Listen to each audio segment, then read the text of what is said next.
Hi guys. তো সকলোৰে চাগে ভাল। তো ময়ো বহুত দিন ভিডিঅ' অনা নাই, সময় পোৱা নাছিলোঁ কাৰণে। তাৰ পৰা সময় বেছি নষ্ট নকৰোঁ। তো আজি টপিকটো হৈছে যে এইবোৰ যে ADRE, ঠিক আছে, SI, কনষ্টেবল, তো এনেকুৱা যিবোৰ পৰীক্ষা আছে আমাৰ, APSC, হয়নে? তাৰপিছতে বিভিন্ন ধৰণৰ তোমালোকৰ ডিপাৰ্টমেণ্ট যিবোৰ এক্সাম আছে, APSCৰে হওক বা যিকোনোৱে হওক, হ'ল। তো এই বস্তুবোৰ মানে পৰীক্ষাবোৰ তো কাৰণে কি পঢ়িব লাগে, পঢ়াটো বহুত কষ্ট নেকি, বহুত টান নেকি, তো আজি আমি সেইবোৰে ডিছকাছ কৰিম, ঠিক আছে। তো এতিয়া কি হয়, প্ৰথম কথাটো বেছিক যিখিনি কিতাপ পঢ়িব লাগিব। তো বেছিক কিতাপ কোনখিনি?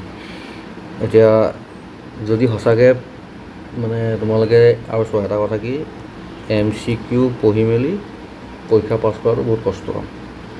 আৰু আজিকালি পৰীক্ষাবোৰ এনেকুৱা হৈ গৈছে যে কনচেপচুৱেল যদি ক্লিয়াৰিটি নাথাকে তেতিয়া তোমালোকক পাছ কৰিবলৈ দিগদাৰ হ'ব। তো বেটাৰ তোমালোকে কি কৰিবা, আৰম্ভ কৰিবা স্কুলৰ পৰা, লাইক বেছি নালাগে ক্লাছ 8ৰ পৰা, ঠিক আছে।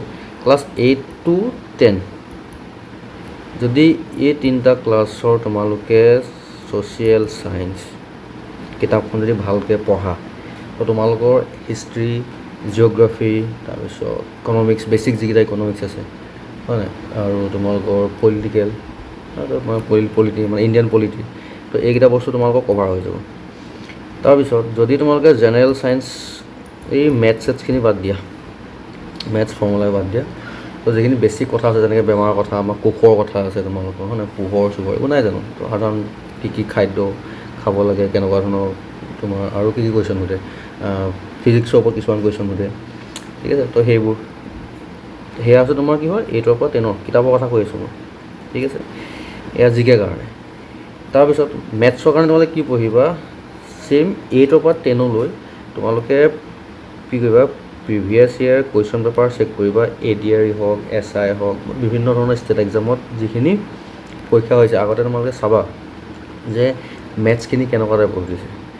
আৰু তোমালোকে ADREত একজেক্টলি মেথছ পাবা তোমালোকৰ 8ৰ পৰা 10ৰ যিখিনি চেবাৰ কিতাপ আছে, ঠিক আছে। তো তোমালোকে খুলি ল'বা, খুলি দেখিবা তাত ডিট্টো কুৱেশ্যন দি থোৱা আছে, মানে সেয়াকে উঠাই মেলি দি দিয়ে। তো তোমালোকে কি কৰিবা, সেয়া ছেইম 8ৰ পৰা 10ৰ মেথছখিনি ল'বা। যদি বুজি নোপোৱা মেথছ, নিজেতো অবভিয়াছলি প্ৰব্লেম হ'ব পাৰে, তো বেটাৰ কি কৰিবা, তোমালোকে ইউটিউবত ভৰি ভৰি ক্লাছ কৰি আছে, এই 9, 10ৰ, ঠিক আছে, 8ৰো আছে, তোমালোকে চাবাচোন, চেক কৰিবা। যদি নোপোৱা সেই টপিকটোৰ ওপৰত তোমালোকে কি কৰিবা, ইউটিউবত চাৰ্চ কৰি দিবা, ঠিক আছে। ছাপ'জ এজৰ ওপৰত, ঠিক আছে, বয়সৰ ওপৰত কুৱেশ্যন আহি গ'ল, তো কি কৰিবা, তোমালোকে ইউটিউবত মাৰি দিলা যে এজ ৰিলেটেড, মানে তোমাৰ কি ক'ম, ফুল ক্লাছ বা ফুল ক'ৰ্ছ বুলি মাৰি দিবা, তাত ইউটিউবত ওলাই যাব ফৰ ষ্টেট এক্সাম বা ফৰ SSC বা ফৰ APSC, যি বুলি হওক আৰু মাৰি দিবা। তো কি হ'ব, তাত অংকবোৰ ওলাই যাব, তোমালোকে দেখিবাই কেনেকৈ মানে যিবোৰ অংক তোমালোকৰ পৰীক্ষাত আহিছে সেই তেনেকুৱা ধৰণৰ অংকবোৰকে শিকোৱা থাকে, আৰু সেইখিনি সেই স্কুলৰ কিতাপৰ পৰাই উঠোৱা হয়, ঠিক আছে। আৰু 9, 10ৰ কিতাপবোৰ তোমাৰ NCERT আৰু চেবাৰ ছেইম হয়, যিখিনি মেথছৰ কিতাপ আছে, ছায়েন্সৰ কিতাপ আছে। ছ'চিয়েলত বেলেগ থাকে অলপ, ছ'চিয়েলত অসমৰ বস্তু ইয়াত থাকে, আৰু দুই এটা বস্তু বাকীখিনি বেলেগ থাকে। কিন্তু তোমালোকে কি কৰিবা, এই চাৰ্চ কৰিবা, চাৰ্চ কৰি মেলি তোমালোকে নিজে নিজে সেই টপিকবোৰ নিজে নিজে কৰিব পাৰা, ঠিক আছে। তাৰপিছত কি হ'ল, তোমালোকে আৰু কি কৰিব পাৰিবা, সেইকেইটাতো মই তোমাৰ অভাৰঅল ক'লোঁ, হয় নাই। যদি তোমালোকে অকল বোলে এটা পাৰ্টিকুলাৰ ছাবজেক্ট লাগে, তেতিয়া বেষ্ট হৈছে তোমালোকৰ NCERT। তো NCERTৰ, ঠিক আছে, কিতাপ NCERT বুকছ পঢ়িবলৈ তোমালোকে 11 আৰু 12, ঠিক আছে। জিঅ'গ্ৰাফীৰ কাৰণে তোমালোকে 2খন কিতাপ আছে, ঠিক আছে।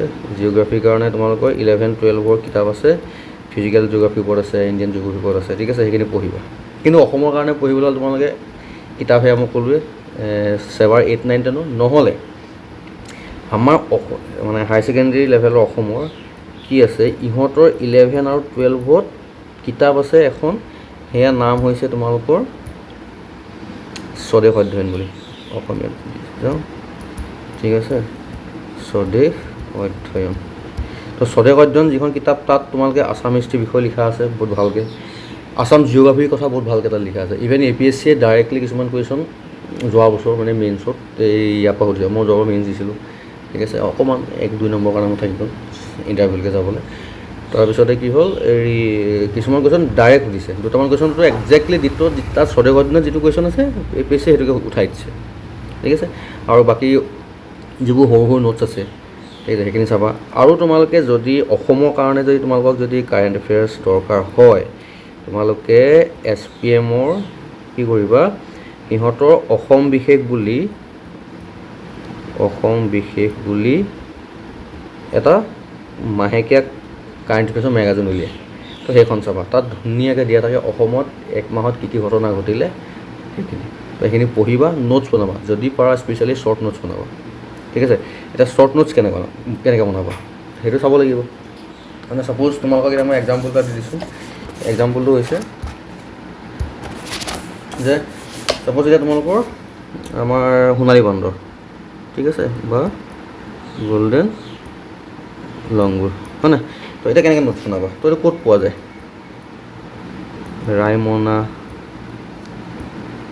ঠিক আছে, ৰায়মনা নেশ্যনেল পাৰ্কত পায়। তাৰপৰা ক'ত পায়? মানস NPত পাব। আৰু চক্ৰশিলা কি হয়? ৱাইল্ড লাইফ চেংচুৰী, ঠিক আছে। এতিয়া তোমালোকে ইয়াত আকৌ কি এড কৰিব পাৰা? ৰায়মনাখন ক'ত আছে সেইটো তেনেকৈ ছাইডত এড কৰি ল'ব পাৰা, ঠিক আছে। মানস ক'ত আছে? কাষতে এড কৰি ল'ব পাৰা। চক্ৰশিলা ক'ত আছে?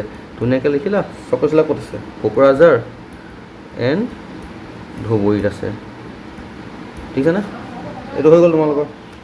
তাৰপিছত ইয়াত তোমালোকে আৰু কি এড কৰিব পাৰিবা? ইয়াত তোমালোকে আৰু এড কৰিব পাৰিবা এই ছাপ'জ গল্ডেন লংগুৰটো কোনে আৱিষ্কাৰ কৰিছিলে? প্ৰথমজন কোনজন মানুহ আছিলে যিয়ে সেইটো তাক দেখিছিলে? তো 1953ত তোমালোকৰ এডৱাৰ্ড OG নামৰ এজন মানুহ, সেইটো লিখি ল'বা শ্বৰ্টকৈ নোটছটো, ঠিক আছে। তাৰপৰা তোমালোকৰ ইয়াৰ ষ্টেটাছটো কি? যে IUCNত কি আছে? এনডেঞ্জাৰ্ড আছে, হয় নাই? চাইটছত ইয়াৰ ষ্টেটাছটো কি? সেইটো হৈছে তোমালোকৰ এপেণ্ডিক্স 1ত আছে। WPAত কি আছে? সেইটো আছে তোমালোকৰ Schedule 1ত আছে। সেই তেনেকৈ নোটছ বনাই দিলা, তো নোটছটো বনি গ'ল। তো এই বস্তু তোমালোকে মেগাজিনৰ পৰা এনেকৈ নোটছখিনি বনাবা, ঠিক আছে। তাৰপিছত গ্ৰামাৰ, তো গ্ৰামাৰটো বহুত ইম্পৰ্টেণ্ট, ইংলিছটো আজিকালি, হয় নাই?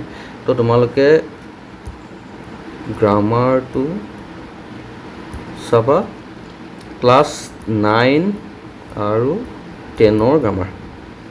ক্লাছ 9 আৰু 10ৰ একেই গ্ৰামাৰ থাকে, দুটামান বস্তু বাহিৰে, ঠিক আছে। তো কি আছে?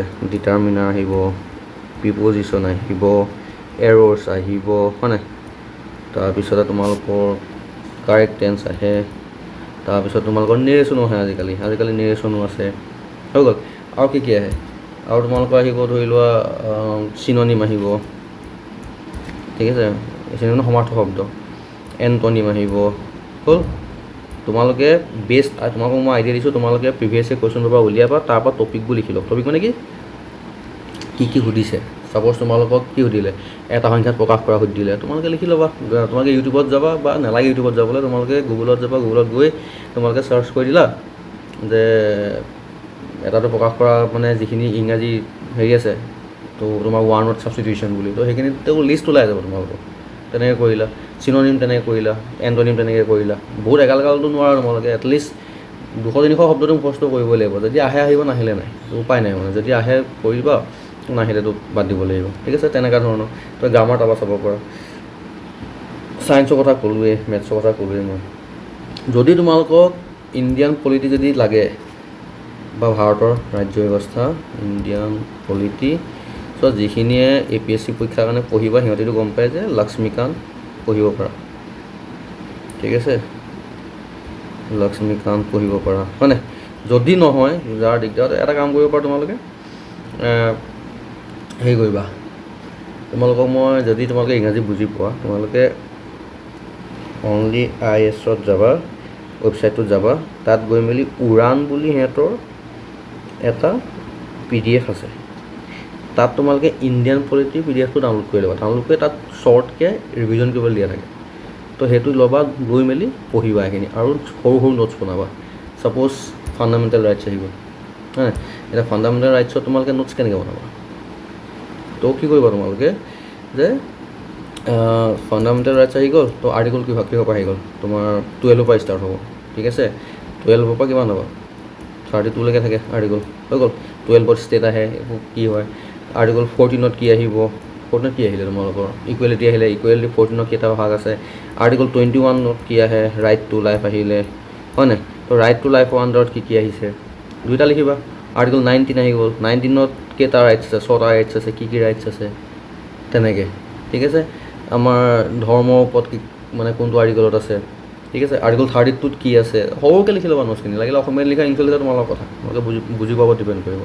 আৰু যদি তোমালোকৰ ইংৰাজী বুজি পোৱাত দিগদাৰ হয়, তেতিয়া কি কৰিবা, তোমালোকে মানে এইটো চোৱা, সঁচা কথা ক'ব গ'লে সংবিধান মানে সেইখিনি বস্তু তোমালোকে অসমীয়াত পোৱাটো অকণ দিগদাৰ, ঠিক আছে। তো বেটাৰ তেতিয়া আৰু উপায় নাই, ট্ৰান্সলেটৰ ল'ব লাগিব। ট্ৰান্সলেটৰ লোৱা, গুগল ট্ৰান্সলেট উলিওৱা, নহবা ভাচিনি বুলি এটা এপ এটাও আছে, তো ভাচিনিটো যাব পাৰা তোমালোকে, ইণ্ডিয়ান গভৰ্ণমেণ্টৰ। তো এইবোৰ কেনেকৈ মেনেজ কৰা কৰিবা। আৰু মই চেষ্টা কৰিম মানে এতিয়া ৰেগুলাৰ ক্লাছ আনিবলৈ, সময়টো পোৱা নাছিলোঁ কাৰণে অনা নাছিলোঁ। তাৰপিছতে এইখিনি হৈ গ'ল বেছিক। বাকী ইণ্ডিয়াৰ আৰু মানে ৱৰ্ল্ডৰ, ঠিক আছে, ইণ্ডিয়া এণ্ড তোমালোকৰ ৱৰ্ল্ড, ইহঁতৰ যিখিনি কাৰেণ্ট এফেয়াৰ্ছ আছে সেইখিনি তোমালোকে ইউটিউবত ভিডিঅ' চাই চাই নোটছ বনাব পৰা। নহ'লে তোমালোকে যিকোনো এটা কোচিং ইনষ্টিটিউটৰ মানে ছাপ'জ যদি অকল ষ্টেট এক্সামৰ কাৰণে কৰিছা, চিভিল ছাৰ্ভিচৰ কাৰণে নহয়, তেতিয়া নৰ্মেল কোনোবা কোচিং ইনষ্টিটিউট এটা লাইক যিয়ে হওক আৰু ধেৰ আছে তোমালোকৰ, সিহঁতৰ এই 10-12 পেজৰ PDF পায়। এইবোৰ ওৱান লাইনাৰ যিবোৰ মানে এটা লাইনত কাৰেণ্ট এফেয়াৰ্ছ থকা PDF পায়। তো সেইবোৰ ডাউনলোড কৰিবা, কৰি পঢ়িবা, ঠিক আছে। যদি কোনোবা APSC কাৰণে প্ৰিপেৰেশ্যন চলাইছা, সেয়া SPMৰ মেগাজিন ডাউনলোড কৰি মেলি নোটছ বনাব পাৰা। নহ'লে কি কৰা, ভিজনৰ ডাউনলোড কৰিব পাৰা, ঠিক আছে।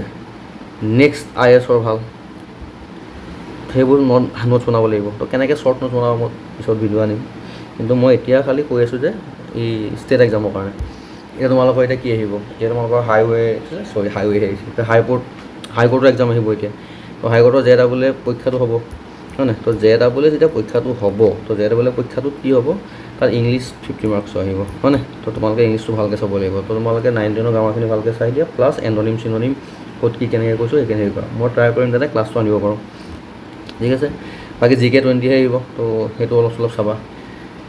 হিষ্ট্ৰী, সেয়া মই ক'লে হিষ্ট্ৰীও তোমালোকে আছাম হিষ্ট্ৰী চাবলৈ হ'লে কি কৰিবা, একেই 8, 9, 10 কিতাপ চাবা অসমৰ, ঠিক আছে। বেলেগকৈ পঢ়িব দৰকাৰ নাই, বেলেগে তোমালোকে হাজাৰ MCQ পঢ়ি লাভ নাই। জাষ্ট খালি লেচন পঢ়িবা, টপিকটো পঢ়া ভালকৈ, আৰু তাৰপৰা সৰু ওৱান লাইনকৈ নোটছ বনাবা, ঠিক আছে। তেনেকৈ আৰু কি থাকিলে, আৰু তেনেকুৱা টপিক নাই, হয়নে। বাকী তোমালোকৰ প্ৰেক্টিছৰ ওপৰত কথা, যিমানেই MCQ প্ৰেক্টিছ কৰিবা, মানে মক টেষ্ট প্ৰেক্টিছ কৰিবা, ঠিক আছে। তো সিমানেই তোমালোকৰ পৰীক্ষাত কি হ'ব, ইজি লাগিব। মানে শুনা, এইটোতো নহয় যে একজেক্টলি কুৱেশ্যনটো আহিব, সেইটোতো তোমালোকে আশা কৰিব নোৱাৰা, আহিব পাৰে নাহিব পাৰে। কিন্তু তোমালোকে যে ইয়াত যে মক টেষ্টবোৰ দিবা, মক টেষ্ট দিলে ছাপ'জ এতিয়া 100টা কুৱেশ্যন যদি তোমালোকে 2 আৱাৰ্ছত যদি শেষ কৰা, ৰেগুলাৰ যদি শেষ কৰি আছা, তো পৰীক্ষাত তোমাৰ সেই সময়টোৰ ওপৰত কি থাকিব, তোমাৰ কামান থাকিব, ঠিক আছে। তুমি মানে এটলিষ্ট এইটো তোমাৰ টেনশ্যন নাথাকে যে কি মই মানে মোৰ 2 ঘণ্টাত হ'বগৈ নে নহয়, তেনেকুৱা কথা হ'ল। আৰু পৰীক্ষাত পাছ কৰিবলৈ হ'লে তোমালোকে সদায় কুৱেশ্যন এৰিবই লাগিব, MCQ তোমালোকে এৰি থৈ আহিবই লাগিব। 100টা MCQ কোনো কৰিব নোৱাৰে, সেইটোতো পচিবলে নহয়, সেইটোতো ইম্পচিবল কথা, ঠিক আছে। হাৰ্ডলি মই আজিলৈকে শুনা নাই নিজেও, ঠিক আছে, দেখা নাই যে কোনোবাই 100টা MCQ কৰি মেলি 100 পাইছে, ঠিক আছে, নাপায়, নোৱাৰা কৰিব। তো তোমালোকে টাৰ্গেট ৰাখিবা যে মই 80টা MCQ মই কাৰেক্ট কৰিমেই, বা মই এটেম্প কৰিম। আৰু 80টা যদি মই 80টা এটেম্প কৰিছোঁ, তাতে মোৰ 70টা মোৰ কাৰেক্ট হয়, বা মোৰ 75টা মোৰ কাৰেক্ট হয়, গম পালা নাই। তেতিয়া তোমালোকৰ কি হ'ব, সুবিধা হ'ব। আৰু যিমানে বেছিকৈ ভুল কৰিবা, এনেই ৰেণ্ডমলি চকুটুকু মুদি মেলি যদি কৰা, তেতিয়া উপায় নাই, তেতিয়া ভুল হ'ব। আৰু গেছ ৱৰ্কত কাম নকৰে পৰীক্ষাত। সেইটো আশা নকৰিবা যে মই চকু মুদি মই যি মাৰি থৈ আহিছোঁ মই পাছ কৰি যাম, নকৰা, ঠিক আছে। তো হ'ব দিয়া, আজিলৈ ইমানেই। বাকী মই চাওঁ, লাহে লাহে আনি থাকিম আৰু পাৰোঁ যদি মই কাটক আনিব ট্ৰাই কৰিম। কিন্তু এতিয়ালৈকে মই এনালিচিছ কৰাই নাই, সঁচা কথা ক'ব গ'লে সময় পোৱা নাই। আৰু GT ৰেণ্ডম কাটক ইউটিউব চেনেলবোৰে ধেৰ যদি দি আছে, এইবোৰ বিশ্বাস নকৰিবা, ঠিক আছে। কিছুমানে কি কৰিছে, ছাপ'জ 117 ADRE উইথ কম্পিউটাৰ, 117 আছিলে জেনেৰেলৰ, মানে URত, হয়নে। এটাক দেখিছোঁ মই, কি কৰিছে 117 +6 কৰি প্লাছ আকৌ 20 কৰিছে, 117 26 হয়নে? তো কিমান হ'ব ভাবাচোন তোমালোকে 137 এফালে 143 ইমানটো চিয়ৰ থকা 143 কাট অফ ADRE URত নাযায় উইথ কম্পিউটাৰ। ঠিক আছে 117 তোমালোকে খুব বেছি তোমালোকে 15ৰ পৰা 17 এড কৰা। গম পাইছানে কথাটো তোমালোকে? তাৰমানে কিমান হ'ব 135ৰ ভিতৰত 135ৰ ভিতৰত ধৰি। ঠিক আছে আৰু যদি 20ও এড কৰা তেতিয়াও কিমান হ'ব 137। তো ইমানমানৰ ভিতৰতে তোমালোকৰ থাকিব। মই এইবোৰ এনালিচিছ কৰা নাই, মই জাষ্ট খালি এটা উদাহৰণ দিছোঁ। ঠিক আছে যোনে ৰেণ্ডমলি যেতিয়া নি আছে নানিবা। আৰু চোৱা কিছুমানে কি হয় অকল ADRE পাছ কৰিছে, ঠিক আছে জাষ্ট খালি ADRE পাছ কৰিছে, ADRE পাছ কৰি ধেৰ যেতিয়া কৈছে এইটো কৰি সেইটো তেনেকৈ নহয়। কথা ক'ব গ'লে কি হয় তোমালোকৰ এইবোৰ সময় লাগে। ঠিক আছে আৰু সময় লাগে, পঢ়িবলৈ টাইম লাগে। আৰু পঢ়োৱাটো মানে ইমান ইজি নহয় যিটো বস্তু। তোমাক MCQ এগাল যোনে তুমি নিজেই ইউটিউব চেনেল এটা খুলি পঢ়াব পাৰিবা। তাৰমানে এইটো নহয় যে পৰীক্ষাত ল'ৰা ছোৱালী পাছ কৰিব। প্ৰত্যেকটো বস্তুৱে প্ৰচেছ থাকে, কষ্ট কৰিব লাগিব। যদি কষ্ট নকৰা, যদি ভালকৈ তোমালোকে ৰেগুলাৰলি 3-4 ঘণ্টাকৈ নপঢ়া, মই চিয়'ৰ কৈছোঁ নৱেম্বৰত আকৌ আহিব হয়নে? পৰীক্ষা ধৰি লোৱা 4-5 মাহ পিছত হ'ব। কেতিয়া ধৰি লোৱা মাৰ্চ ধৰা তুমি, তাপোজ মই এক্সাম্পল দিছোঁ মাৰ্চত পৰীক্ষা হৈছে। যদি তোমালোকে এতিয়াৰ পৰা পঢ়া ৰেগুলাৰলি 4 ঘণ্টামানকৈ ডেইলি, কিন্তু আজি 10 ঘণ্টা পঢ়িছা আকৌ এসপ্তাহ নাই আকৌ নেক্সট এদিন কোনোবা দিনা 20 ঘণ্টা পঢ়িছা, সেইটো নহ'ব। ৰেগুলাৰ পঢ়া 4 ঘণ্টা 3 ঘণ্টা ৰেগুলাৰ পঢ়া, ৰুটিন বনোৱা। মই আজি এইটো শেষ কৰিম, কাইলৈ সেইটো শেষ কৰিম, এইটো সপ্তাহত মই এইটো টপিক শেষ কৰিম, এইটো ছাবজেক্ট শেষ কৰিম। তেনেকৈ যদি পঢ়িব পাৰা তোমালোকে 100% চিয়'ৰ থাকা এক্সাম তোমালোকৰ ক্লিয়াৰ হ'বই হ'ব। খালি পঢ়াটো নিজৰ কথা। আৰু পৰীক্ষাত পাৰিলেও যদি পৰীক্ষা হলত যদি গৈ পেনিক কৰাগৈ, ঠিক আছে ভয় খোৱা কি হ'ব আমুক তামুক, মাইণ্ডটো যদি ক্লিয়াৰ নাৰাখা তেতিয়াও দিগদাৰ আছে। টোপনি ভাল হ'ব লাগিব, 6-7 ঘণ্টা 7 ঘণ্টামানটো শুবই লাগিব। অকণমান শুই মেলি যাতে মাইণ্ডটো ফ্ৰেছ থাকে। কাৰণ যদি মাইণ্ডটো ফ্ৰেছ থাকে পঢ়াটো কি হ'ব ভালকৈ ৰিটেইন হয়। ৰিভিজন কৰি থাকিব লাগিব। আজি ছাবজেক্ট এটা পঢ়িছা, সেই ছাবজেক্টটো আকৌ তোমালোকে এটলিষ্ট 4-5 দিনৰ পৰা ৰিভিজন কৰিব লাগিব। তেনেকৈ ৰিভিজন কৰিব লাগিব। তো এবাৰ পঢ়াৰ পিছত তোমালোকে সেইটো ৰিভিজন কৰি থাকিলে হ'ল বা নোটছ বনোৱাৰ পিছত। আৰু এটা কথা কি চবচে ডাঙৰ প্ৰব্লেম মই দেখিছোঁ, মোৰ কোচিং চেণ্টাৰ আছে, ঠিক আছে। তো ল'ৰা ছোৱালীবোৰক কি দেখিছোঁ এটি টপিক বুজে, ঠিক আছে। এতিয়া মই যদি পঢ়ালোঁ, ছাপ'জ মই তোমাক ক'লোঁ যে এইখন কিতাপ পঢ়িবা, তোমাক কিতাপ পঢ়িলা, তোমাক কি কৰা আকৌ কি কৰেগৈ গৈ মেলি ইউটিউব চেনেল খুলিব বেলেগৰ, আকৌ বেলেগ ইউটিউবত যাব বা তোমাৰ গুগলত যাব, ধেৰ যদি কৰি থাকে। বজাৰৰ পৰা কিতাপ এখন কিনি আনিলে হয় নাই, আনিব সেইখিনি পঢ়িব, তেনেকৈ কৰি তোমাক গোটেই মিক্স আপ হৈ তোমালোকে আল্টিমেটলি পৰীক্ষা বেয়া হৈ থাকে। তো চ'ৰ্চ না এটা বা দুটা, তাতকৈ বেছি চ'ৰ্চ নাৰাখিবা। কাৰণ তোমালোকে কনফিউজ হ'বা, পৰীক্ষা সদায় বেয়া হ'ব। সদায় নিজৰ কি হ'ব হেণ্ড ৰিটেন যিবোৰ আমাৰ নোটছ থাকে তোমালোকৰ, সেইখিনিৰ ওপৰত সদায় বিশ্বাস কৰিবা। আৰু নতুন কিবা যদি সেই নোটছ এড কৰি গৈ থাকিলে হ'লচোন। সদায় নোটছ ৰাখিবা, এইটো মাষ্ট। ঠিক আছে হ'ল। বাকী আজিলৈ ইমানতে হ'ব। তো thank you, God bless you all, bye by.